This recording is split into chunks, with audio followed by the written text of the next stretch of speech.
Untung 48% tukar duit ASB kepada emas 100 gram Public Gold. 4 Oktober yang lepas tahun 2023, ada seorang customer Public Gold menukarkan RM29,949 duit ASB kepada 100 gram emas Public Gold. Beliau menggunakan kaedah easy payment purchase di mana harga 100 gram ini dipecahkan kepada 10 bulan. Contoh macam jadual ni, setiap 4 hari bulan dia perlu bayar amount yang telah dipersetujui. Habis bayar, barulah emas ini dapat dekat tangan beliau. Hari ni 10 April 2025, 100 gram yang sama telah meningkat sebanyak RM44,419. Kenaikan sebanyak 48% dalam tempoh setahun 6 bulan sahaja, keuntungan RM14,470. Bayangkan dalam tempoh setahun 6 bulan saja dah dapat 48% untung bersih tahun ni. Dah tolak dah semua.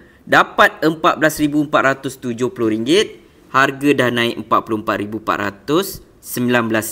Mungkin ada dekat sini dah ada tabungan haji, fixed deposit, ASB, tapi belum lagi ada tabungan emas. Siapa sini nak mulakan tabungan emas di Public Gold? Indonesia, Singapura, Brunei, Malaysia, Sabah, Sarawak dan sebagainya? Boleh tekan link di bio ataupun boleh isi beg biru ataupun di mana-mana link yang saya tinggalkan. Jom kita menabung emas.